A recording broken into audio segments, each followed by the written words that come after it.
A todos, muchísimas gracias. Somos el Comité de Familiares de Presos Políticos, Familiares de Caídos y Heridos en Venezuela.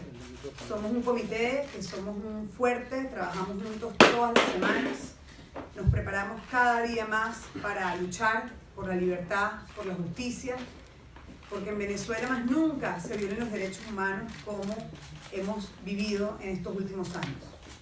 Esta es la tercera sesión de audiencias públicas que estamos haciendo desde Caracas, desde Venezuela, con testimonios de familiares de presos políticos y familiares de caídos por protestas pacíficas y por la represión del Estado.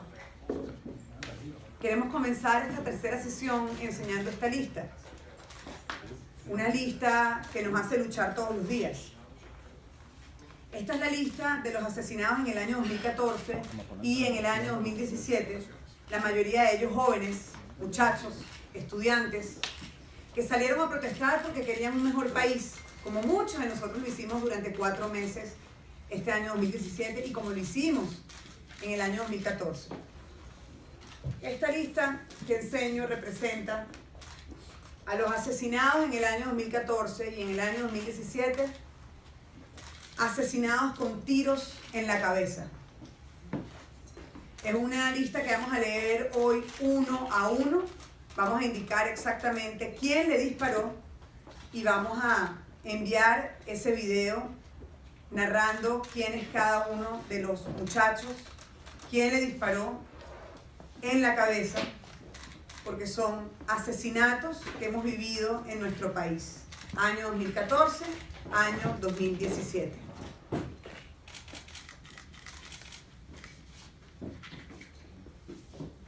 Queremos recordar que hacemos estas audiencias porque el Comité de Familiares de Presos Políticos y Caídos en Venezuela y Heridos nos hemos sumado a las audiencias públicas que se están dando en la OEA para determinar a finales de este mes de octubre si en Venezuela se cometen y se cometieron crímenes de lesa humanidad o no. Para eso vamos a leer el concepto de qué significa un crimen de lesa humanidad. Crímenes de lesa humanidad.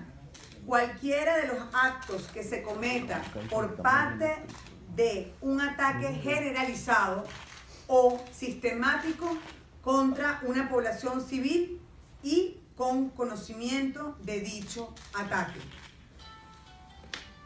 Sistemático puede entenderse como aquellos actos cometidos por parte de un plan o política preconcebidos. Nosotros hemos identificado no solamente disparos en la cabeza, heridas, detenciones arbitrarias, persecución, intimidación. Todos estos conceptos que nombro los hemos identificado como sistemáticos. Nos hemos reunido muchos familiares a nivel nacional y cuando nos reunimos y drenamos y contamos lo que vivimos como familia, de familiar de preso político o de familiar de caído, identificamos que es un modelo que se repite. Y nos miramos a los ojos y decimos, no puede ser casualidad que lo mismo que le dijeron a tus familiares en la celda es lo mismo que le dijeron a mi familiar en su celda. O no puede ser casualidad que la misma detención arbitraria que le hicieron a un muchacho en Carabobo es la misma detención arbitraria que le hace a un muchacho en el Zulia. Es por eso que hemos hablado de la palabra sistemática. El día de hoy vamos a escuchar a familiares de presos políticos que han tomado la decisión de dar testimonio. Este testimonio que van a dar hoy frente a ustedes, los medios de comunicación que nos acompañan, gracias por estar aquí, va a llegar directamente a la OEA, al equipo del secretario general Luis Almagro, a quien agradecemos una vez más la preocupación enorme que tiene por nuestro país, por los venezolanos. Va a llegar también directo a los equipos de los representantes de estas audiencias públicas que las está dando y las está recibiendo el ex fiscal de la Corte Penal Internacional, Luis Moreno Ocampo.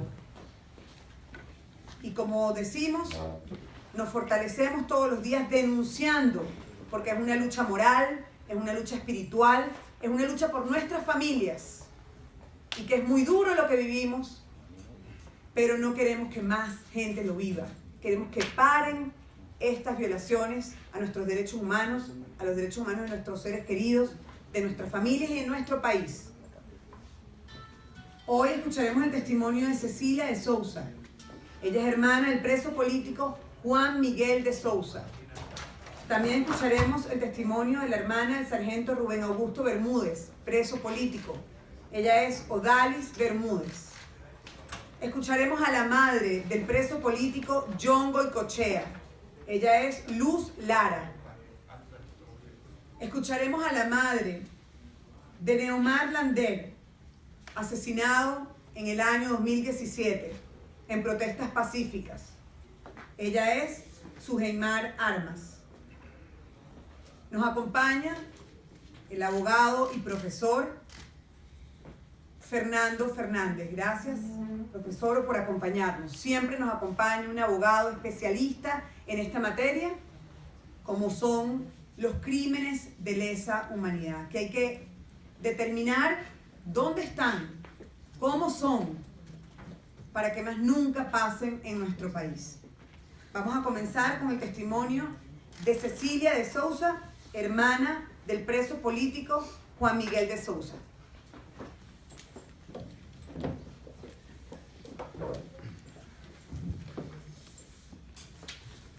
Buenos días. Mi hermano es Juan Miguel de Souza, ingeniero de la Universidad Simón Bolívar. Fue puesto prisionero por una comisión del SEBIN que allanó nuestra casa el 21 de enero del 2015 sin ningún tipo de orden de allanamiento ni presencia de fiscales. Lo llevaron a La Tumba, es un centro de detención que está a 15 metros de profundidad sobre el nivel de la calle.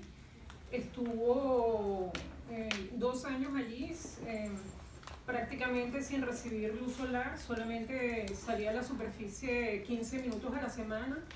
Estaba sometido a temperaturas bajo cero y con otros presos allí, prácticamente aislado de roce con sus familiares durante mucho tiempo. Quiero hacer una referencia a algo que le ocurrió allí en La Tumba con un problema que tenía odontológico, tenía una caries y él requirió durante muchísimo tiempo los servicios del odontólogo, siempre se lo negaron, hasta que un día sí lo llevaron al servicio odontológico y le hicieron el tratamiento sin anestesia y con un taladro manual. Bueno, mi hermano estuvo en La Tumba durante 2 años, después fue trasladado al helicoide. En el helicoide comenzó a tener síntomas de obstrucción urinaria, se quejaba continuamente por las molestias y los dolores que sentía al orinar.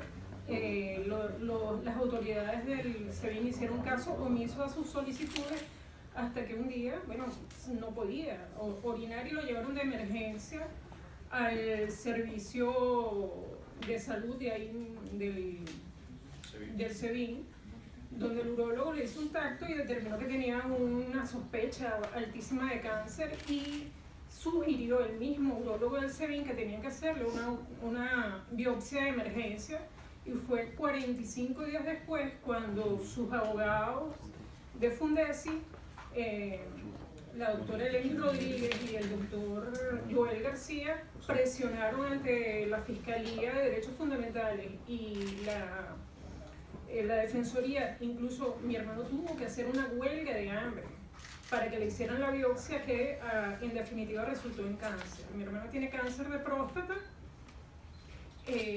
y en este momento está hospitalizado en el hospital militar. Recibió 33 sesiones de radioterapia, pero no ha recibido su quimioterapia porque está imposibilitado para gestionarla. No solamente por la política de salud precaria que tiene el Estado, que abandona a sus enfermos de cáncer, sino eso se agudiza por el hecho de que mi hermano es preso político. Los abogados de mi hermano introdujeron ayer Fundesi en la persona del doctor Joel García, introdujo una solicitud ante el tribunal para una medida humanitaria menos gravosa que le permita casa, porque si nosotros hacemos es de un exhorto a ese juez para que le permita a mi hermano convalecer en su casa en la tranquilidad y la serenidad que necesita un enfermo de cáncer para recuperar su salud. En este momento él está en el hospital militar. Bueno, hago un reconocimiento de verdad a los médicos, a los urólogos del hospital militar por el tratamiento que le han dado, pero nosotros necesitamos que el juez que está llevando el caso de mi hermano tome una decisión sobre la medida humanitaria, y de verdad hacemos un exhorto para eso. Gracias, Cecilia. Odalis Bermúdez, hermana del sargento Rubén Augusto Bermúdez.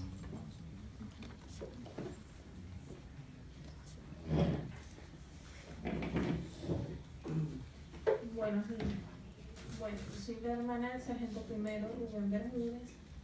Mi hermano le llegó a su trabajo, la 42 Brigada de paracaidistas, una citación para ir a una entrevista al DGCIN.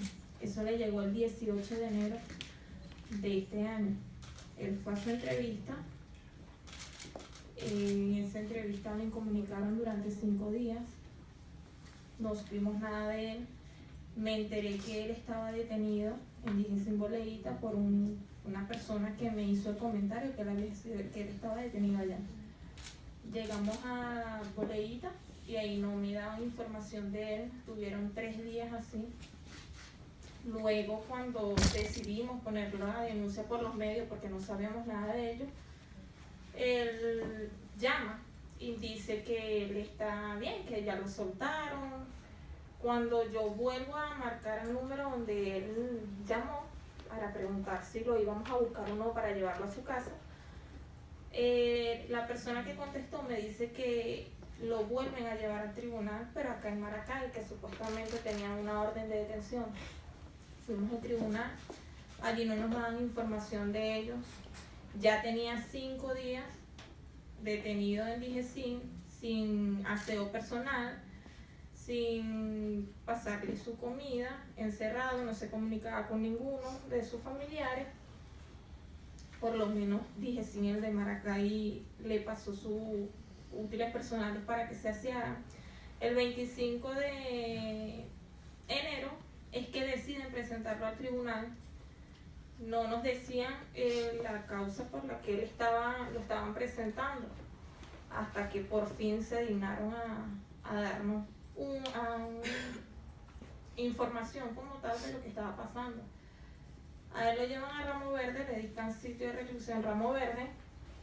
Él estuvo allí desde el 27 de enero hasta el 7 de mayo. El 7 de mayo lo sacan a él y a su causa a la 1 de la mañana, un domingo, sin una orden de traslado, sin avisarle a los familiares, hasta la cárcel de San Juan de los Moros, la 26 de julio, donde está actualmente. Buscamos saber por qué lo trasladan para allá, si había orden de traslado, nadie nos dijo nada. Supimos que estaban allí de tanto buscar en un sitio y en otro porque nadie nos daba información dónde estaban ellos. Mi hermano, antes de ser trasladado para allá, iban a realizarle una cirugía en el ojo. Desde que está en la 26, colocamos la denuncia por fiscalía, se han mandado 2 oficios al tribunal para el traslado de Carlos Arbelo. Hasta la fecha no han tenido traslado, no lo dejan, no lo han llevado como tal a un centro asistencial donde lo revisen para la valoración de su ojo y su operación. Él ahorita está aislado, completamente aislado. Ellos saben que no pueden ligarse con una población como tal. Desde el 7 de mayo hasta la fecha están allí. Uno va al tribunal, pide información sobre su causa. nos dicen es que no hay información, no tienen fecha de audiencia, hasta la fecha no han tenido una audiencia preliminar porque todas se las han diferido. Lo que dicen es que hay que esperar, que hay que esperar. Sus abogados no han tenido acceso al expediente porque no se los han permitido tampoco. Y bueno, nosotros de verdad como familiares estamos rogándole a Dios que por lo menos se haga justicia, porque ahí como está él, o sea, no, las condiciones en las que ellos están allí no son nada buenas y no tienen ningún tipo de trato bueno allí en esa casa. Y el estar aislado, no saben, ellos ahí no ven nada, no ven a sus hijos. Mi hermano no ve a su papá, no ve a sus hermanos, no ha podido ver a sus hijos desde que está allí. Lo único que ve es a su mamá y a su hermana cada 15 días, porque tampoco tiene la visita de sus hijos. Gracias. Gracias, Odalis.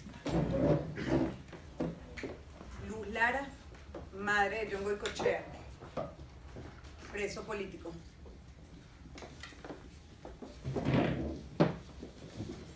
Buenos días, yo soy Luz Lara, su mamá es John Goycochea. Él un día salió en la mañana de su casa y interceptaron unos vehículos saliendo en la autopista.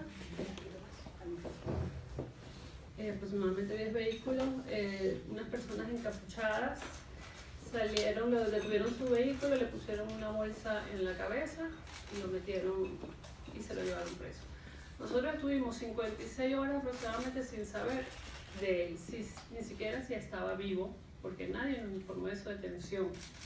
Nos enteramos después de 2 días porque una persona del Estado en una reunión pública dijo televisivamente que había detenido a John Goycochea. Así fue la manera como nos enteramos que John estaba detenido. No nos dejaron ver, no supimos en qué condiciones estaba, hasta después de aproximadamente 10 días que nos permitieron saber de él. Fue cuando fue presentado en tribunal por primera vez. Él nos pudo decir que lo habían metido en una cosa que llaman el tigrito, que mide 1,5 metros por 2 metros, estaba totalmente a oscuras, le pusieron unas bolsas de basura negra en las rejillas de la puerta para que no pudiera ver hacia afuera. Estuvo ahí prácticamente una semana en un sitio lleno de basura, donde no tenía luz y totalmente aislado. Después de que fue presentado, pasó a otra oficina que le llaman técnica, donde lo dejaron aislado totalmente durante aproximadamente 8 meses, sin permitirle compartir ni ver a nadie, ni lo sacaban. Estuvo 8 meses sin salir al sol, le robaban el alimento que le llevábamos algunas veces. Si bien nos permitían a veces visitarlo, a veces no, sin ningún tipo de razón. Después de esos 8 meses lo trasladaron a otra cuarto muy pequeño que mide 10 por 10 con otras personas, con 4 personas que estaban ahí, donde no tiene ningún tipo de ventilación, donde no tiene ninguna ventana, él no sabe si es de día, si es de noche. Algunas veces no lo dejan salir de allí. Bueno, de tanto que hemos luchado para que les saquen a la luz, los saquen a tomar sol algunos días, pero no se les respetan sus derechos. Sus hijos muchas veces han querido ir a verlo y los días de visita y nos lo han permitido ver. Entonces delante de los niños le dicen no, y no van a permitir la visita. Bueno, su caso, el tribunal le dio libertad plena. Después de el tribunal haber dado esa sentencia, se ha mantenido cerrado. Ya tiene 1 año que el tribunal que lleva su caso está cerrado, no tiene ningún tipo de audiencia. Su caso tiene un sobreseimiento, pero no hemos podido hacer nada al respecto ya que el tribunal permanece cerrado. La ONU se pronunció este año, en abril, pidió al gobierno que diera la inmediata libertad a John, y eso tiene un plazo de 6 meses que se cumple ahorita en octubre. Todavía estamos esperando que le den la libertad o que le dé respuesta. En ninguno de los casos hemos agotado ya todas las instancias. El tribunal ha pedido su libertad, la fiscalía ha pedido su libertad y todavía no se la han dado.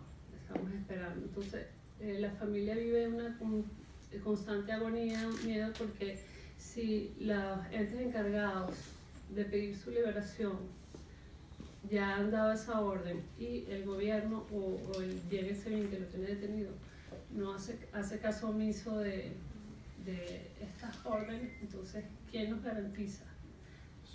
Nada respecto a su caso, ni su vida, su libertad.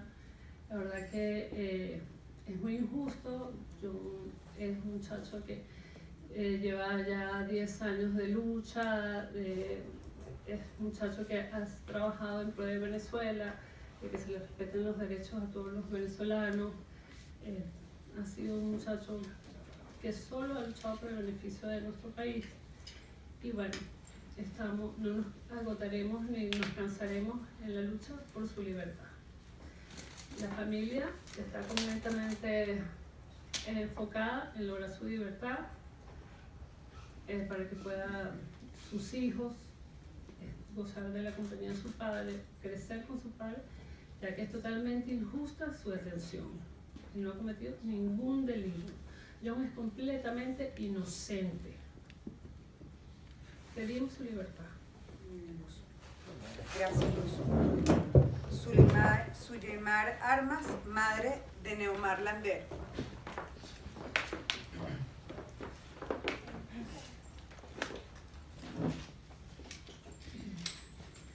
Buenas tardes, soy Suleimar Armas, madre de Neomar Lander, joven de 17 años que fue asesinado el 7 de junio en la Avenida Libertador por estar en las calles ejerciendo sus derechos.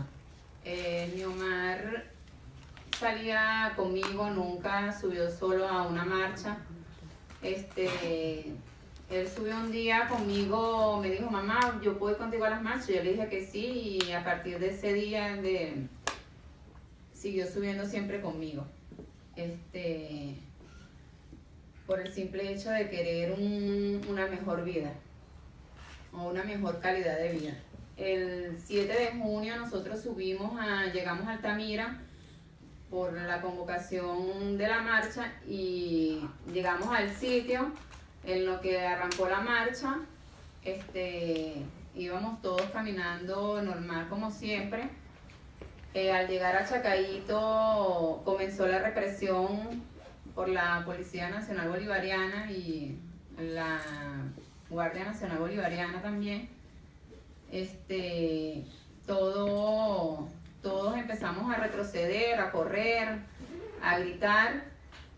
Yo me paré en una esquina a esperar a ver las personas que venían conmigo, porque a la hora de la represión todo se dispersa. En lo que volteé vi que Neomar iba a entrar a las Mercedes. Le dije a mi sobrino y al grupo de muchachos que estaban conmigo que agarráramos hacia las Mercedes porque para allá había agarrado a Neomar, y así fue. Ya en la autopista estaba también la represión fuerte de la Policía Nacional. Entramos a las Mercedes, allí estuvimos. Cuando Neomar Alejandro entró a las Mercedes, ese fue el último momento en que lo vi, porque ya luego no lo vi más. Estuvimos allí, de repente mi compadre que estaba conmigo me dice para comernos unos perros calientes. Yo le digo que, bueno, fuimos a comernos los perros calientes, saco mi teléfono y le marco a Neomar Alejandro, pero no me atendió nunca. Nos comimos los perros calientes, en eso llegó el grupo de personas que estaban conmigo y le digo que, oye, que busquen a Neomar para ya irnos ya, porque ya se estaba haciendo tarde.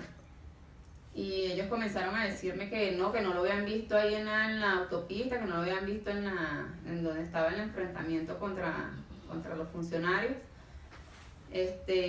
Mi sobrino me dice que la última vez que lo vio, venían corriendo porque venían las tanquetas muy duros hacia los muchachos. Corrieron, saltaron el puente de la autopista hacia las Mercedes y él dice que ese fue el último momento en que lo vio. Cuando ya nosotros nos veníamos, yo le digo a los muchachos que lo busquen para venirnos y ellos me dicen que no lo ven, que tenía mucho rato que no lo habían visto. Entonces yo le digo, bueno, pero es que yo no me puedo ir sin Neomar, vamos a esperar un ratico a ver si regresa o a ver qué pasa. En eso mi compadre recibe una llamada de su sobrina donde le estaba diciendo que Neomar había muerto. Él no me decía nada, yo le decía que qué pasaba, que por qué estaba así. Él me dice que lo que hacía era hacerme con la cabeza que no. Yo le decía, pero no qué. Y me dice Neomar. Y yo le digo, pero Neomar, ¿qué habla? Entonces no le salía, en eso volvió a repicar el teléfono y yo le quité el teléfono. Y yo le digo, aló. Y la muchacha me dice, señora, y yo le digo, niña, ¿qué fue lo que pasó? Me dice, no señora, Neomar está muerto. Yo le digo, ¿verdad segura que es él? Y me dice, sí, porque por todas las redes sociales, en los videos que se ven, se le ve la cara y dicen que es de Guarena y que tiene 17 años y dicen nombre y apellido. Bueno, yo solté el teléfono, agarré a mi sobrino y estaba, como quien dice, la guerra prendida entre los muchachos y los funcionarios. Y ellos me decían que no cruzara, que levantara las manos si iba a cruzar, pero yo lo que hice fue caminar sin ver a los lados. En lo que llegué a donde estaban unos motorizados, le dije que por favor si me pueden llevar hasta Luchacao. Y me preguntan que por qué, yo le digo pues, porque mi hijo había sido herido y entonces quería ir hasta allá. Un muchacho me dice, no señora, yo la llevo, pero yo la llevo a Clínica Ávila porque si fue el muchacho que recibió el impacto de la bomba ahorita, él está en Clínica Ávila. Y me llevó hasta Clínica Ávila. Cuando llegué a la clínica, comencé a preguntar por Neomar y me decía que quién era yo le decía que yo era su mamá y me dijeron que pasara a hablar con la doctora y cuando pasé a hablar con la doctora me vio y me dijo, me abrazó llorando y me dijo que no pudo hacer nada porque había llegado sin signos vitales. Me preguntó varias veces que si yo lo quería ver y yo le decía que no. Luego cuando al final decidí verlo, mi sobrino me dice que no entra a verlo y yo le digo que por qué y él me decía que no, era que ya había visto el video. Un video que hasta el sol de hoy yo todavía no he visto la foto, no he visto nada de él. Entonces yo le decía a la doctora que sí, que yo quería entrar y bueno, la doctora me dijo, bueno, ya te voy a buscar las personas que te van a llevar a verlo. Pasó mucho rato en la clínica, llegaron más personas, más amigos, más familiares. Entre uno de esos amigos le digo, oye, ya tengo mucho rato que pedí ver a Neomar y todavía no me llevan. Él me dice, pero ¿cómo así? Si tú tienes que reconocer el cuerpo ya, o sea, tienes que verlo, no es nada más en fotos, por la cédula o por lo que te digan. Él comenzó a buscar a las personas que supuestamente me iban a llevar a verlos y era que estaban los funcionarios de la PTJ, del CICPC y lo del Ministerio Público con él allá adentro y no me dejaban pasar. Luego me dejaron pasar. Me dijeron que si estaba segura que lo quería ver, yo le dije que sí. Le bajaron la sábana, pero el inspector le dice al muchacho que no le baje la sábana completa, que se la baje hasta el cuello nada más, pero el muchacho la bajó completa y fue el único momento en que vi la magnitud de la herida provocada por la bomba lacrimógena que sufrió mi hijo. Le dije al muchacho que lo tapara hasta el cuello, que yo me conformaba con verle la cara. Lo abracé, le eché la bendición, hablé con él y me salí del espacio porque había demasiada sangre, o sea, era algo inhumano. Y ya. Bueno, allí se llevaron el cuerpo a Bellomonte. A mí me dijeron que tenía que ir al 6CPC.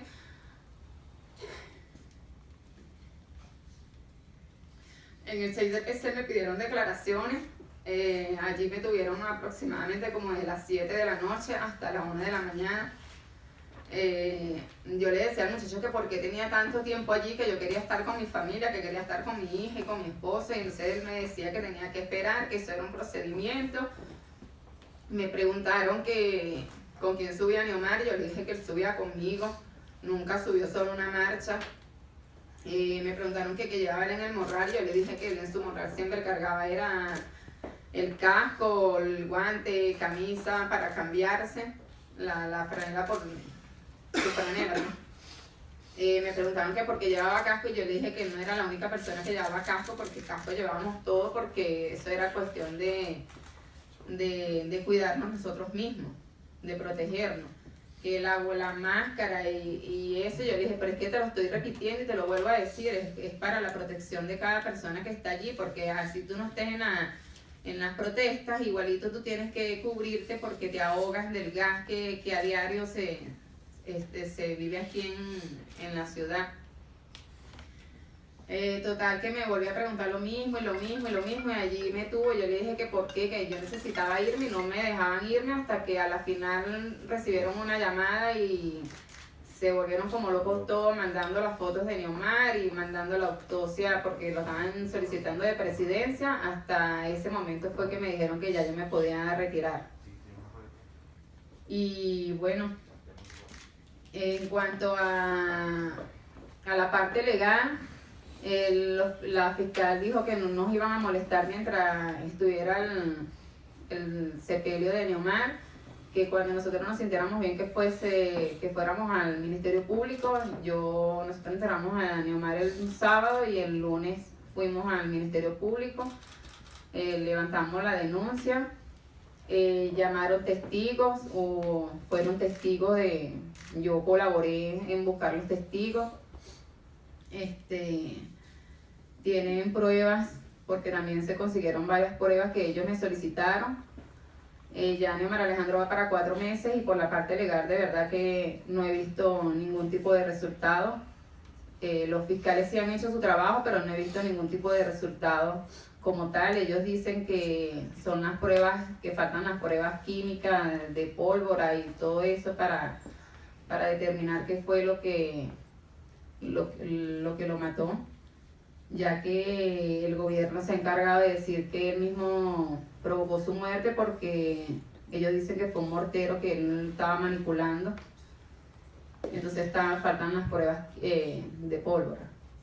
Yo tuve una reunión estos días con la directora del Ministerio Público y la pregunta de nosotros es que ya van 4 meses y no hay nada, porque ellos dicen que son pruebas que llevan mucho tiempo.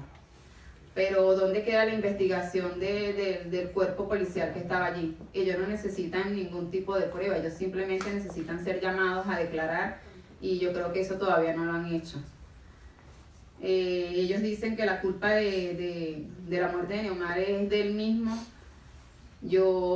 Para mí, el único culpable y responsable de la muerte de mi hijo, salga lo que salga en las investigaciones, es Nicolás Maduro Moro. Porque si él no estuviera haciendo una mala gestión en Venezuela, ni yo estuviera aquí sentada, ni mi hijo estuviera enterrado, ninguno de los cientos de personas que estábamos en las calles protestando estuviésemos allí en ese momento. De verdad que lo que más pido es que se haga justicia, y la justicia para mi hijo es que este gobierno salga, definitivamente. Gracias. Gracias.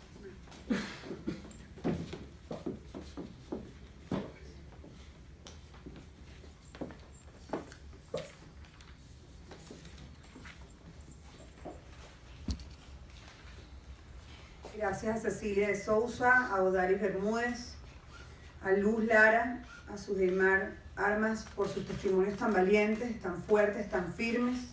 Estamos con ustedes.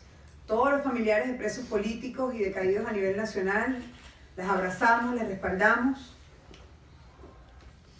Queremos hacer el resumen de represión actualmente en Venezuela.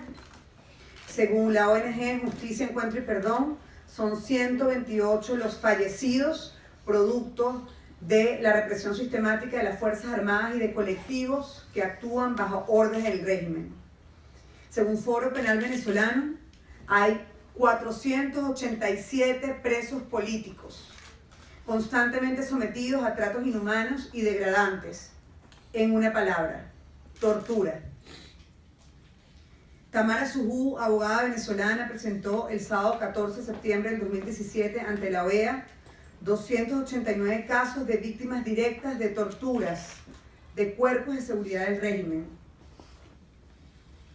Hay represión en Venezuela, hay tortura, hay presos políticos, más de 15.000 heridos todavía recuperándose. Y para terminar, vamos a nombrar uno a uno los asesinados del año 2014 y asesinados del año 2017. Nuestra lucha es de día a día. No nos olvidamos de ningún libertador. Como dice Rosa Orozco, son libertadores. Hombres y mujeres que marcharon y salieron a protestar pacíficamente porque es un derecho universal y fueron asesinados. Voy a leer la lista con la que empezamos. Fallecidos 2014-2017 con tiros en la cabeza. Robert Redman, tiro en la cabeza, 28 años. Basilda Costa, tiro en la cabeza, 23 años, estudiante. Génesis Carmona, tiro en la cabeza, 21 años, estudiante. Jesús Acosta, 22 años, estudiante. Geraldine Moreno, tiro en la cabeza, 23 años, estudiante. Guillermo Sánchez, 42 años, albañil, tiro en la cabeza. Juancho Montoya, 53 años, dirigente social, tiro en la cabeza. Wilmer Caraballo, 41 años, comerciante, tiro en la cabeza. Wilfredo Rey, 32 años, chofer, tiro en la cabeza. Cliver Roa, 14 años, estudiante, tiro en la cabeza. Esos son los del año 2014. Año 2017. Estudiante, 20 años, Daniel Kellis. Disparó Poli Carabobo, tiro en la cabeza. Estudiante, 17 años, Carlos Moreno. Tiro en la cabeza. Dispararon los colectivos. 32 años, Cruceney Canelón. Disparo en el cuello. Disparó Guardia Nacional Bolivariana. 19 años, Kevin León. Disparo en la cabeza por colectivos. Amelina Carrillo, 45 años. Tiro en la cabeza por colectivos. 52 años, Luis Márquez. Tiro en la cabeza por colectivos. 22 años, Orlando Johan Medina. Tiro en la cabeza por colectivos. Eiker Rojas, de 20 años. Disparó la Guardia Nacional Bolivariana. Tiro en la cabeza. Estudiante de 20 años, Héctor Lugo. Tiro en la cabeza. Disparó Guardia Nacional Bolivariana.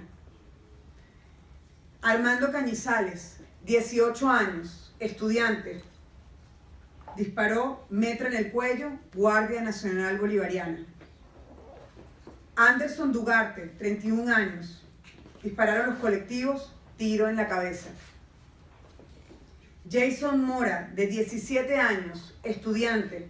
Disparó en la cabeza, Guardia Nacional Bolivariana.